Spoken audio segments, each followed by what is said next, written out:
प्रिय दर्शकों को शुक्ला चौधरी का प्यार भरा नमस्कार और बच्चों को ढेर सारा प्यार। आज हम बात करेंगे हिंदी के मशहूर लेखक स्वर्गीय श्री राजेंद्र यादव जी एवं उनकी प्रसिद्ध उपन्यास सारा आकाश के बारे में। राजेंद्र यादव जी का जन्म 28 अगस्त 1929 में आगरा में हुआ था। उनकी प्रारंभिक शिक्षा भी आगरा में हुई और आगरा विश्वविद्यालय से ही उन्होंने हिंदी में एमए पास किया। उनकी पत्नी श्रीमती मनु भंडारी जी भी हिंदी की प्रसिद्ध लेखिका हैं। उन्हें नई कहानी का प्रवर्तक माना गया है और सर्व भारतीय साहित्यिक पत्रिका हंस के वे दीर्घकालीन संपादक रहे हैं। वे प्रसार भारती के बोर्ड मेंबर भी थे और कई सम्मानों से सुशोभित हुए हैं, जिनमें उत्तर प्रदेश सरकार का यश भारती सम्मान बहुत महत्व रखता है। लेखक होने के साथ साथ वे अनुवादक भी थे, कवि भी थे और उनके अपनी कविता संग्रह भी है। उखड़े हुए लोग, उल्टा, एक इंच मुस्कान, ये सब उनकी प्रसिद्ध कृतियां हैं। पर इस विषय में हम भाग 2 में बात करेंगे। आज भाग 1 में हम मूलतः कवि की शैली एवं सारा आकाश पर बात करेंगे। कवि की शैली के बारे में अगर बात की जाए तो राजेंद्र यादव जी ने अपने सभी कहानियों और उपन्यासों में मूलतः भारतीय समाज में फैले असमानता एवं उससे जूझते हुए मध्यम वर्ग और निम्न मध्यम वर्ग शिक्षित युवकों के संघर्ष की कहानियों को ही उठाया है। शायद यही वजह है कि सोशलिस्ट देशों में वे बहुत लोकप्रिय थे। उनकी तकरीबन सभी कहानियों को सोशलिस्ट देशों में अनुवाद किया गया है। उन्होंने भी सोशलिस्ट देशों में खासकर रूसी कहानियों को हिंदी में अनुवाद करके हिंदी को सशक्त किया है और इसके अलावा उनकी कहानियाँ हिंदी के अगर पठनीय स्तर पर देखी जाए तो बेहद लोकप्रिय हुआ करती थी। प्रियत बोलते हैं उनकी सबसे पहली उपन्यास जो है उसका नाम है प्रियत बोलते हैं और उसी में जरा सी तब्दीली लाकर 1960 को उन्होंने सारा आकाश का प्रकाशन किया। सारा आकाश शब्द के पीछे भी एक छोटी सी कहानी है। बचपन में पढ़े दिनकर जी की कविता है, जिसकी कविता की 2 पंक्तियां उन्हें बेहद पसंद आई। सेना ने करो प्रयाण, भावी इतिहास तुम्हारा है, ये नखत अमावस के बुझते हैं, सारा आकाश तुम्हारा है। यहीं से उन्होंने सारा आकाश शब्द को चुना और अपने उपन्यास का शीर्षक बनाया और जो कि उनके उपन्यास के साथ बहुत तालमेल भी रखता है। इसी उपन्यास पर मशहूर निर्माता निर्देशक बासु चटर्जी ने फिल्म भी बनाई और उनके इस उपन्यास ने उस समय के भारतीय समाज को जड़ से हिला दिया। जो फिल्म बासु चटर्जी ने बनाई थी उसे हिंदी सार्थक कला के प्रारंभिक कर्ता फिल्मों में से भी माना गया है। सारा आकाश 40 संस्कृतियों में कम से कम 8 लाख से अधिक प्रति में छप चुकी है। इससे आप समझ सकते हैं सारा आकाश पाठकों को कितनी पसंद आई होगी। इसे देश विदेश की विभिन्न भाषाओं में भी अनुवाद किया गया है। सभी प्रमुख भाषाओं में सारा आकाश को अनुवाद किया गया है। सारा आकाश का मुख्य विषय भी यही रहा कि मध्यम वर्गीय शिक्षित युवक किस तरह जूझता है, उसके जीवन की त्रासदी और उसके संघर्ष, वो किस तरह अपने सपनों को साकार करने के लिए आजीवन लड़ता रहता है और अंत में वो कहाँ पहुँचता है। सारा आकाश की बात जब हम शुरू करते हैं तो ये कह लेना बहुत ज़रूरी है कि सारा आकाश से लेखक ने क्या समझा था। लेखक ने उस विश्वास को उठाया था जो कि आज़ादी से पहले युवाओं को दी गई थी। सारा आकाश युवा पीढ़ी के त्रासदी की कहानी है। आश्वासन तो था कि आज़ादी के बाद सारा आकाश तुम्हारा होगा। ज़रूरत है तुम्हारे संकल्प शक्ति की, तुम्हारे जीतने की क्षमता की और तुम्हारी इच्छा शक्ति की। परंतु जो हुआ वो बिल्कुल अलग था। जब पैरों में हो बेड़ियां, दरवाजे हो बंद और उस पर लगे हो भ्रष्टाचार के ताले, तो मध्यम वर्गीय शिक्षित युवक या निम्न मध्यम वर्गीय शिक्षित युवक ये समझ नहीं पाता है कि वो कहाँ जाए, क्या करे, किस तरह से इन तालों को खोले और किस तरह से आकाश को छुए। इसमें टूटता है उसका तन, उसका मन, उसका वर्तमान, उसका भविष्य, उसकी संघर्ष शक्ति और सारे आकाश को छूने की उसकी इच्छा शक्ति। सारा आकाश का मुख्य पात्र समर है। समर एक शिक्षित मध्यम वर्गीय युवक है, शिष्टाचार से भरपूर आदर्श युवक है, परंतु महत्वाकांक्षी है। उसकी आंखों में सपने हैं, वो उन सपनों को साकार करना चाहता है, परंतु उसके सामने इतनी बाधाएं और इतनी मुश्किल आती है सिर्फ इसलिए कि वो निम्न मध्यम वर्गीय एक शिक्षित युवक था कि उसके सारे सपने टूटकर चकनाचूर हो जाते हैं। आइए चलते हैं सारा आकाश के पटकथा की। कहानी शुरू होती है समर के ही आत्मचिंतन से, जिससे हमें पता लगता है कि उस दिन समर का सुहाग रात था। चारों तरफ विवाह का समारोह छाया हुआ है, विवाह का माहौल छाया हुआ है, लोग आनंदित हैं, औरतें विवाह के गीत गा रही हैं और हिजड़े जो हैं वो भी आए हुए हैं गिनेगी कमाने, बधाई देने। इस सब ऐसा एक माहौल में अचानक ये खबर आती है कि उल्टे तरफ की जो सड़क का जो घर है उसमें सावल की बहू ने मिट्टी का तेल छिड़क कर खुद को जलाकर आत्महत्या कर ली। कैसी विडंबना है। एक तरफ तो कोई गृहस्थी के आग में जलकर मर रही है और दूसरी तरफ नई गृहस्थी बसाए जाने की तैयारी है। पर किसकी गृहस्थी? उसकी जिसे गृहस्थी में जरा सा भी आनंद नहीं था, या जरा सा भी जिसकी इच्छा नहीं थी गृहस्थी के इस बंधन में बंधने की, उसकी गृहस्थी, उसी समय की गृहस्थी। समय सबके आंख उसको खुद को बचाता हुआ मंदिर में जाके बैठ जाता है, सोचने की कोशिश करता है अपने जीवन के इस परिस्थिति को।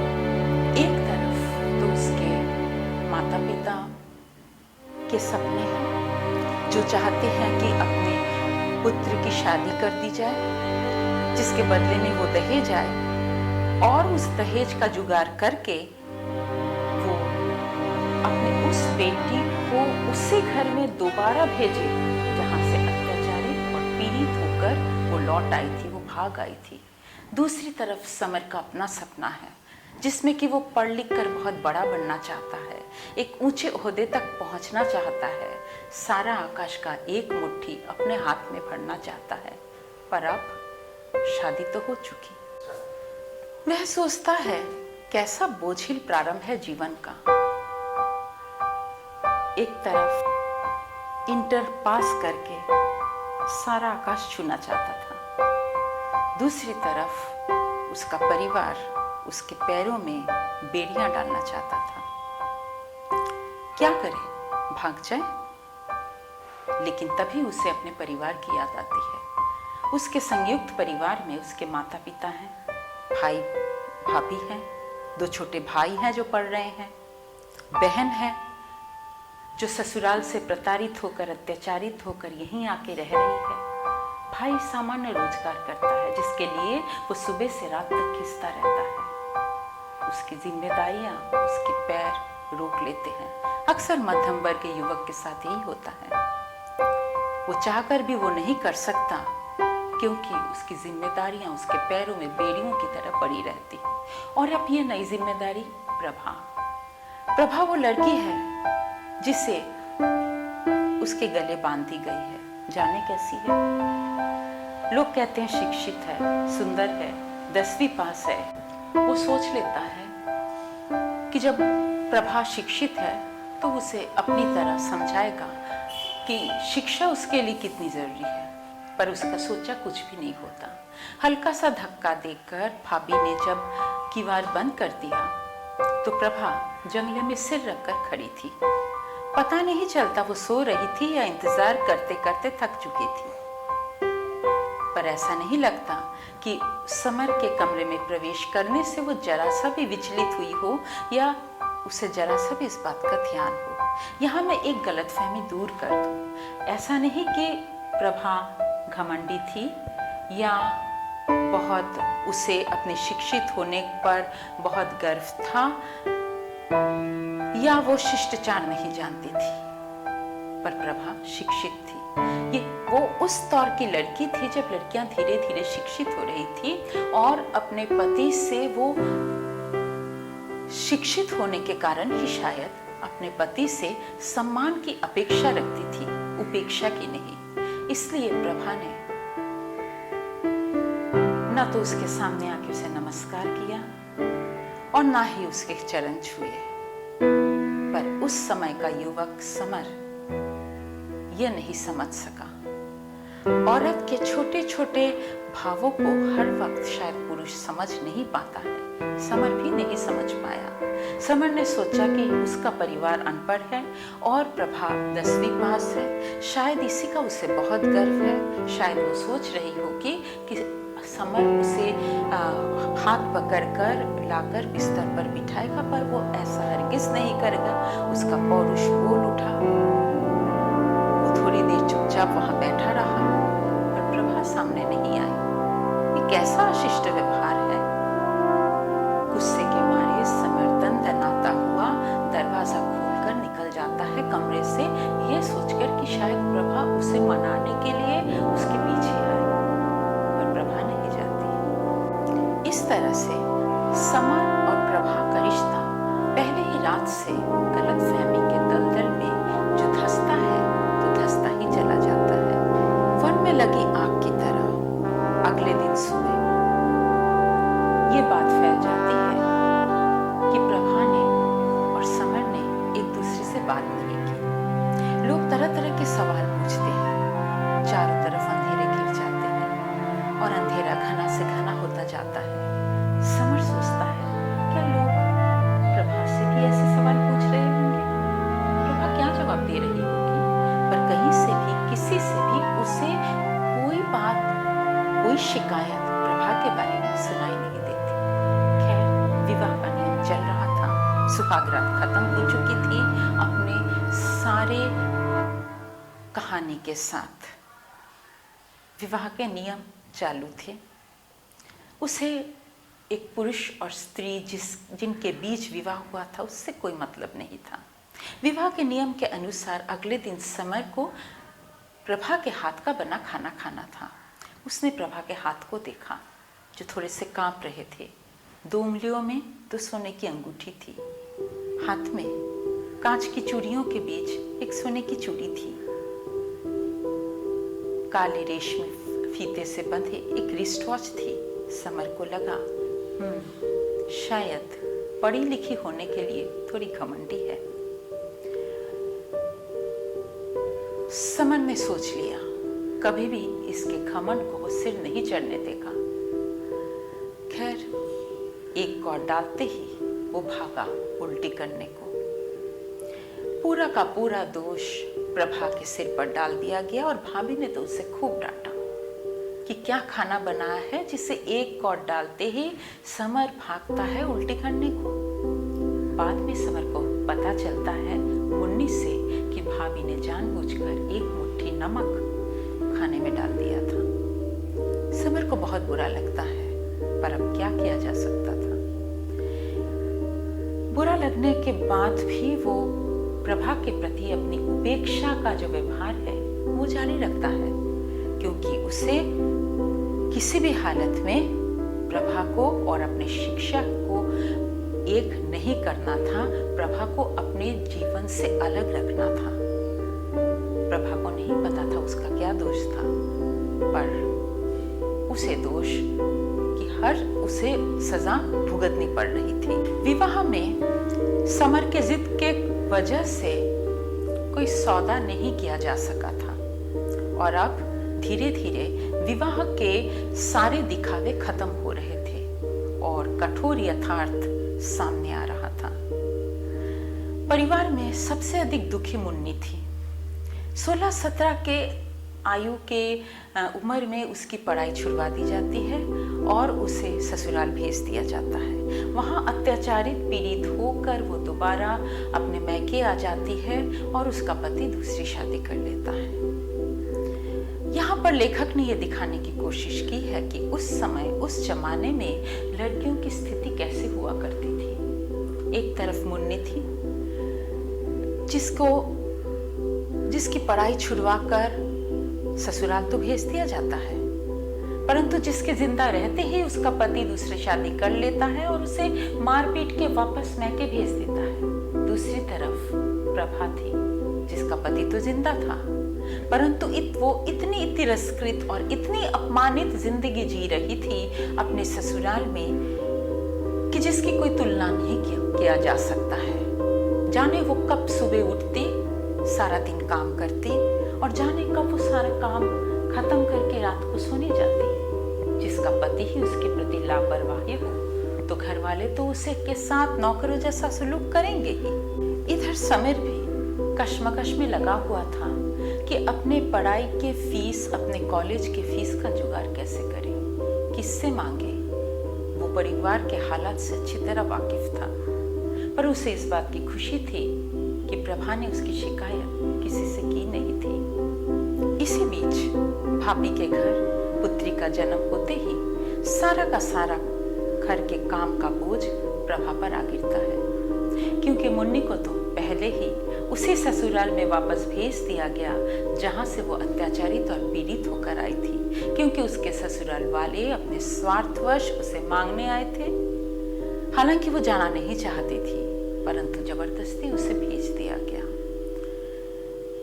चुपचाप समर प्रभा को सारा दिन काम करते हुए देखता, कभी आश्चर्यचकित होकर, कभी दया की भावना से, तो कभी मन ही मन थोड़ा खुश होकर कि उसने जो बदला लेना चाहा था वो उसने ले लिया।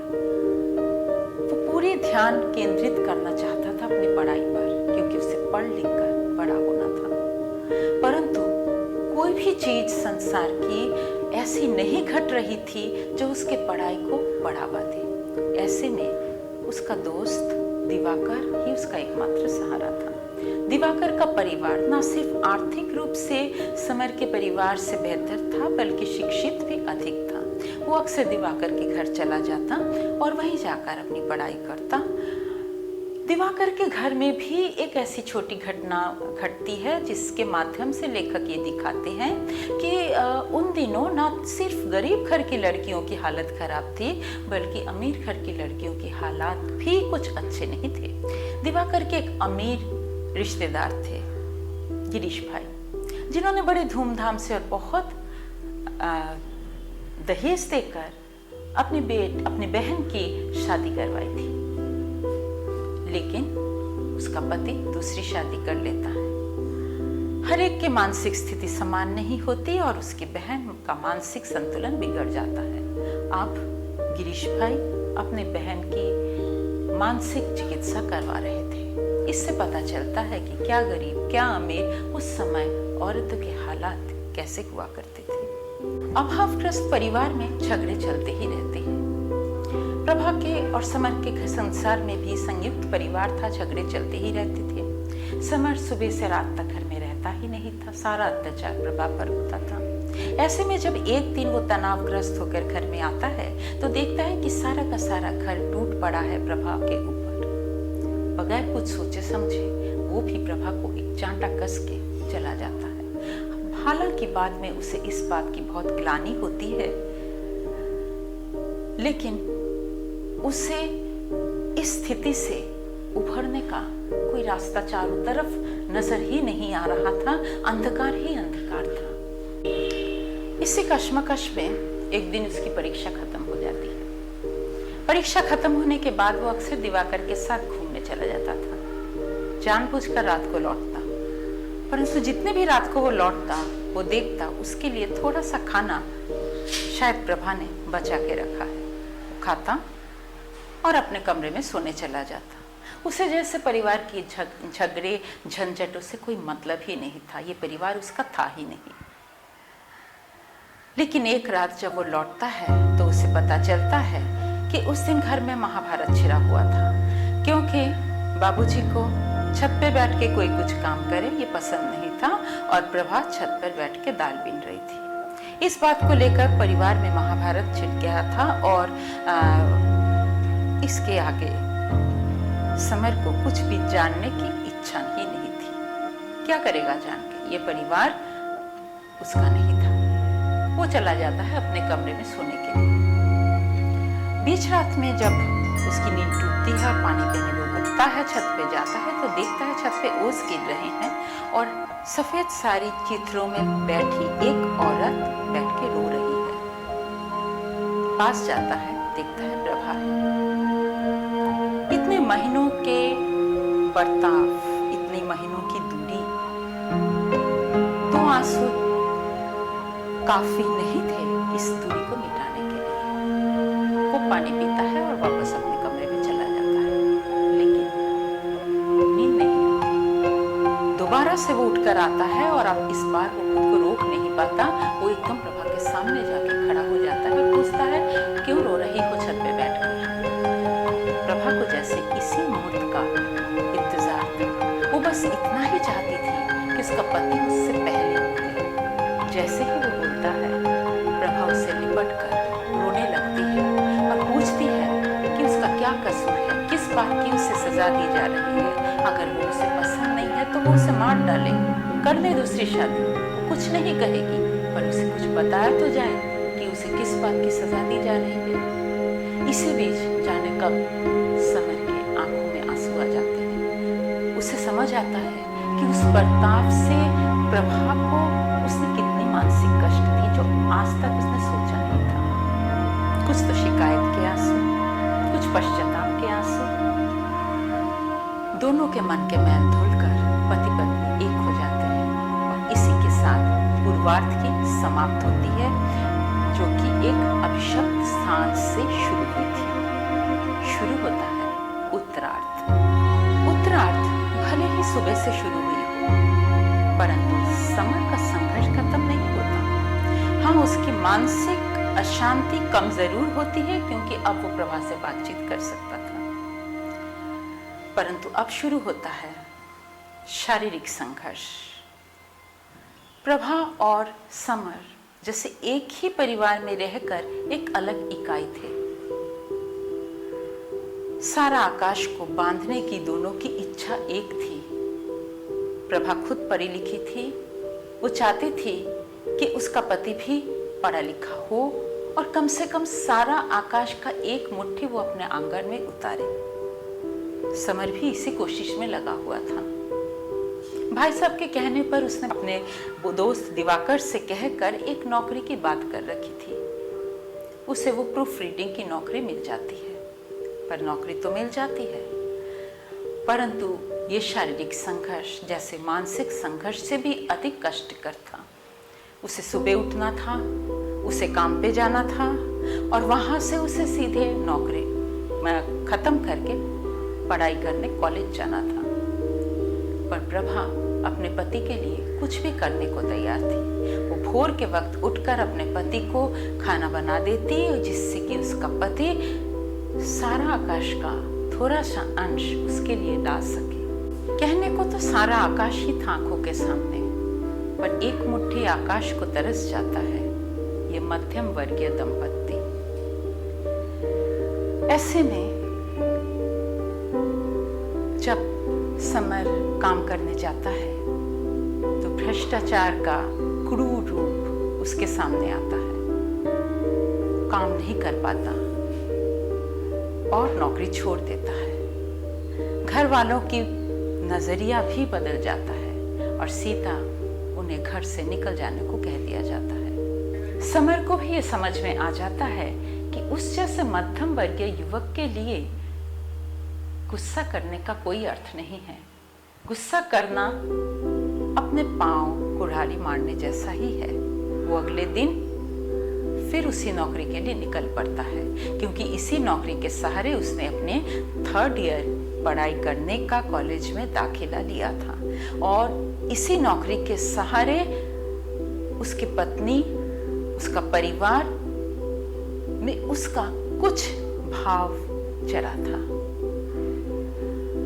दरअसल बात यह थी कि नौकरी की बात 75 रुपए की चली थी, पर मालिक उसे काट देता है और उसे 15 दिन के पैसे मिलेंगे, इस बात को जैसे ही समर के सामने लाता है, समर का दिमाग चढ़ जाता है। पर अब वो भली भांति समझ चुका था कि चाहे उसे जो भी मिले उसे वही लेना है। बदले में अगले दिन वो वही नौकरी करने के लिए दोबारा निकल पड़ता है। पर निकलते वक्त उसके हाथ में एक तार आता है। मुन्नी अब नहीं रही। मुन्नी के ससुराल से तार था। गरीब भाई अपने गरीब बहन के लिए कर भी क्या सकता था। तिलमिलाता हुआ वो तार अपने हाथ में लिए वो निकल जाता है। पर एक तो अपनी नौकरी की वजह से और एक दूसरी मुन्नी के ना रहने की वजह से वो मानसिक रूप से इतना असंतुलित था कि उसे सही जगह उतरना, वो रेलवे में बैठता तो है, ट्रेन में, गाड़ी में बैठता तो है, पर सही स्टेशन में उतरना भूल जाता है। और जब गाड़ी शुरू हो जाती है तब उसे ध्यान आता है कि उसे उतरना है और वो भाग के जाता है उतरने के लिए।